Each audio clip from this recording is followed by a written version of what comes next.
When we think about what arts and humanities are good for in a world that moves very fast, I'm delighted to meet a new colleague in Annalisa Oboa, because she and I confess to one another that everything we learned as humanists actually comes in very useful when we do social engagement and research.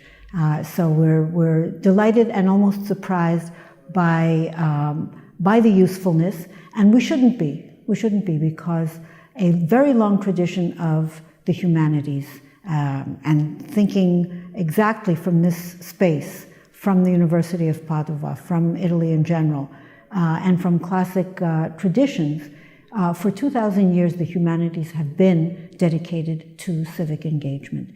It's only in the last 50 years, maybe 3 generations, that we've lost the thread. People are dedicated to art for art's sake, as if that were a religion. And great humanists, until that time, until just before World War II, understood that the humanities were a time to reflect on what we do next.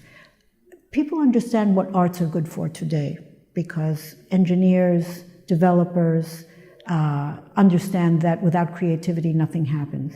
But no one knows what the humanities are good for. And I think that we're suffering as a field with lower budgets, with fewer students, because people don't know how to name the utility of the humanities. So I'm grateful for the question, because the utility of the humanities is precisely to step back, cool off, and judge what we should do next. Without that pause, without thinking slowly, without aesthetic philosophy that brings us to judgment, we make terrible decisions because it's as if we didn't make them. Many institutions of culture have a challenge today to bring in more public.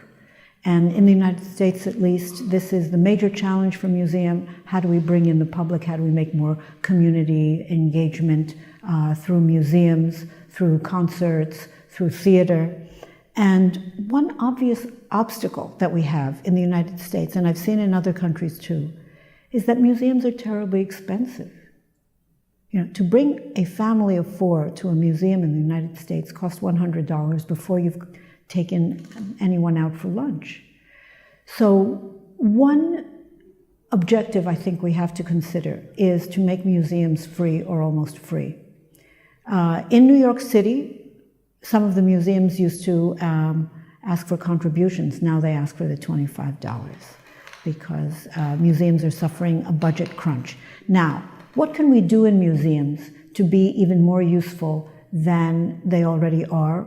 And they're spaces where people just look at work, think about it, talk to each other. That's already useful.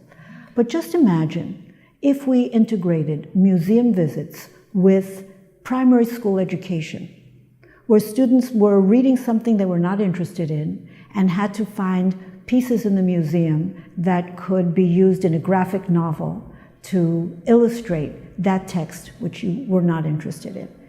Just imagine if students had to write dialogues between one painting and another, or one character and another. There are museum programs, educational programs, in the style of VTS. VTS means visual thinking strategy.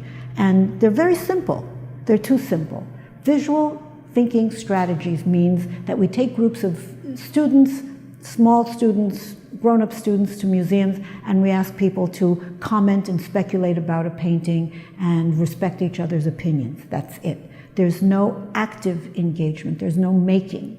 If we added making to viewing, we would activate people as citizens, as interlocutors, and as creative agents. And those of you who've read any more of my work know that I'm a great fan of Friedrich Schiller, who identifies us all as artists. If we don't exercise our creative drive, our Spieltrieb, we don't develop our human capacities. So think about museums as a place to develop that range of human capacities, not just viewing, but making.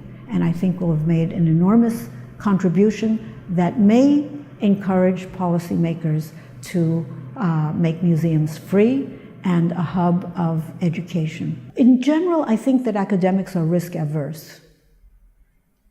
We don't like to take risks because we talk in front of students and we don't want to look like we're wrong or we don't know something. So we don't take risks. Those of us in the humanities study art. Art is all about taking risks. But when we talk about it, all the doubt is gone and there's no risk involved. This is a great work of art. This is a failed work of art, but we haven't tried out anything ourselves.